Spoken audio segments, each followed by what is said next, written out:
they'll lynch you. But he did, and I think he lasted about a week and a half.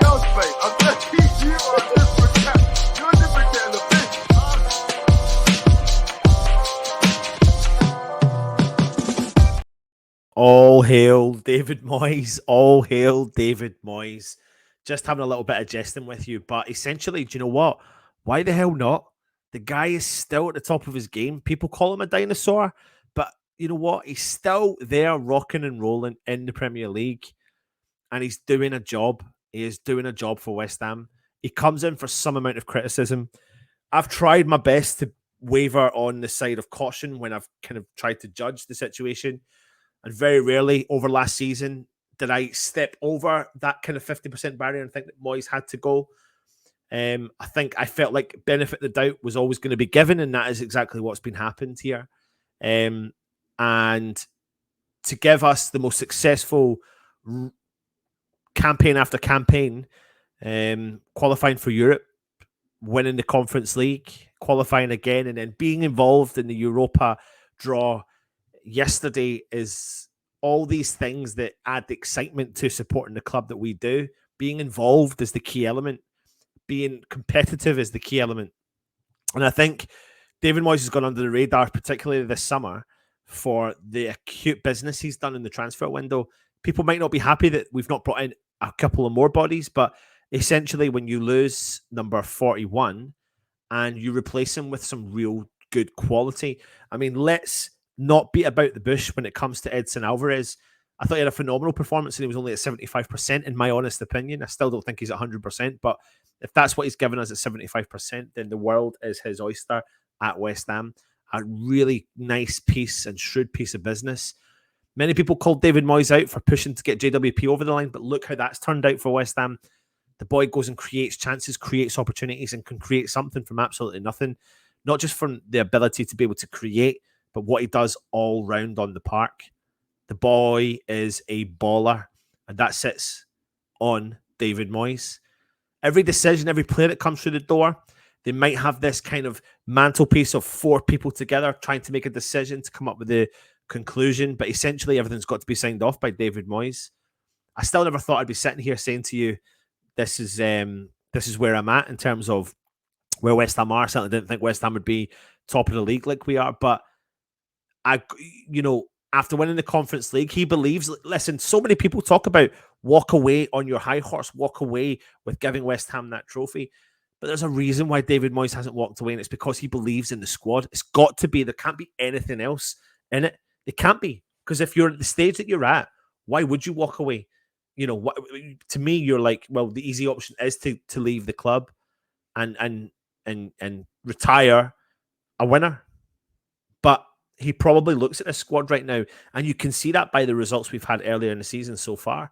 And I know there's a long way to go. And I know I'm not wanting to get carried away. But essentially, we're 10 points to the good after 4 games. 10 points to the good after 4 games. Only 30 points to go to keep the safety. We can concentrate a lot on Europe as well. Because imagine we got a good run in Europe under David Moyes, under Dinosaur Moyes. He cannot go under the radar to the level he has done. You've got to give him credit where credit's due. As a West Ham fan, in my lifetime, I've had a fantastic ride over the last 3.5 years, and hopefully long may that continue. Now, I'm going to go through some of the post-match comments that David Moyes did say after the game, and he says here about getting wins in the bag. He said the important thing is getting wins in the bag. I can't agree with him anymore because it's true. We're already as West Ham fans thinking the first to 40 points. We're 10 points in. We've got 30 points to get. Only 4 games gone, 34 to play. Not a bad situation, is it? We're getting ourselves in a strong position, and we're hoping we can continue that. There's a long, long way to go in this season, and there are lots of things we have to do. We're putting ourselves in a good league position. Last year, we didn't, so hopefully we can keep it going. And I think there's so much truth in that whole statement. I think the turning point for me in listening to David Moyes was the win against Alkmaar out in Amsterdam last year in the Conference League semi-final. He stated, we're trying new things, but it's not worked, so we've had to resort back to what we know to get results over the line.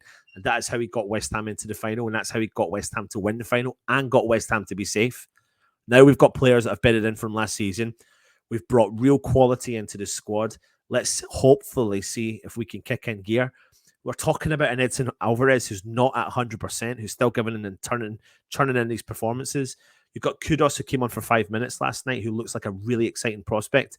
Dinos isn't even near the squad, so he's going to be a good addition to that whole area as well. And we all know what JWP is capable of doing. Goal contributions and goals, that's what wins games. Let me get on to the next one. So I agree with that statement completely, tenfold. The next one was about playing in different styles. He said, if a football team's played the same, then it would be boring. What we want is variety and teams to play differently, and I've got no problem with how Luton played at all in this game. It's a job dealing with them. You have to deal with the balls up and knockdowns, and I think we missed Thomas Souček for his stature. From what point of view, as the game went on, we were struggling a little bit more, but we got a brilliant 3 points tonight. People get really pissed off by his comments on Tommy Souček, but Tommy Souček is and probably is going to go down again as the underrated midfielder at West Ham. Tommy Souček's start to his West Ham career has been this season in particular has been very good, and it's going to be interesting to see what we do for the next game in the Premier League, because I've got a funny feeling you're going to need to pack out that midfield to be able to stop Man City coming at you, and that's going to be a tough one for us. So yeah, bear with it. Let's see what he's going to do. Trust in Moyes is what we always say.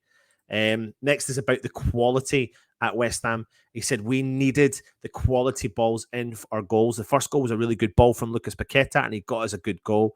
We should have probably got a second one earlier, but we had one ruled out for offside, and we also had 3 or 4 counter-attacks. We were so slick with them last week, but this week we just couldn't get them.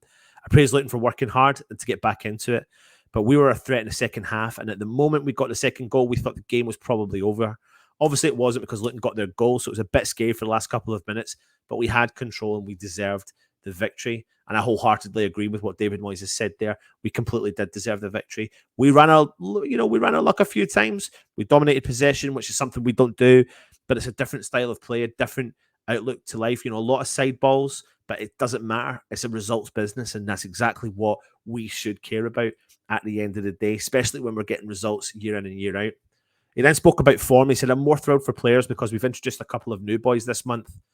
And they're all great characters. I've got some new staff members too, which were making me feel good. We're looking at a lot of things and trying to do things. It's all like a new coat of paint, really, and we're enjoying it. We've done some good business, we hope, and we really want to only bring in players we thought could improve us. And I think he's done that as well. And I think the really key element is the bedding in of the players from last year. The players like Paqueta, the players like Agard. They really have bedded into this squad. Areola now cementing his position in at goalkeeper, and adding that real quality will add to this. The form, the unity within the squad. I've said it to you in an earlier video today. It's really there and in abundance. It's one of the top picks I had in my 5 things I learned from the game. It's there in abundance, the unity, and it's lovely, lovely to see. And that breeds success, in my honest opinion. He spoke about Luton's first home game. He said it's not easy to come here in the first Premier League game of the season, so overall we did well. 2 or 3 counter-attacking moments where we've been so slick with it recently. And it's so true. It had the potential to be that banana skin. First Premier League game at Luton Town, we had the potential to have that banana skin, but we didn't. We got over the line, got the job done, got the 3 points and left. That's 3 away games, and we've got 7 points from 3 away games. What an achievement. What an absolutely almighty achievement that is. He then spoke about the away form. I've just mentioned it there. What an achievement so far to have unbeaten in our Premier League season so far, but our away form is good. He said our away form has been poor, but our away form is brilliant now. Today was a bit of the same. We played better, had to defend really as well, but their style of play will cause a lot of teams problems, and I thought our defenders did really well. They did. Zuma, colossal leadership at the back, dominated everything, cleared everything that came his way, intercepted many balls, and dominated that whole back line and told everyone what to do. A real leader back there. He had an extra incentive because the players and the fans from Luton were really digging him out the whole game. And you saw that when he scored the goal and he ran over to the fans and cupped his ear. But yeah, the away form is quality. And that is some of the things that's going to help you. We need to make London Stadium a fortress, which we definitely 100% are capable of doing 1,000,000%. And there's his post-match press conference. Essentially, though, for me, David Moyes, again, there's no point in us sitting here moaning about it because we're getting the success that we've got. Success breeds success, and the players seem to be buzzing with life, and that's what we want to continue. Short and sweet one for you. Leave your comments in the comment section. Hit the subscribe button if you're around and you're enjoying it. Hit the thumbs up. Leave me your feedback as well. Take it easy, everyone. And come on, you Irons.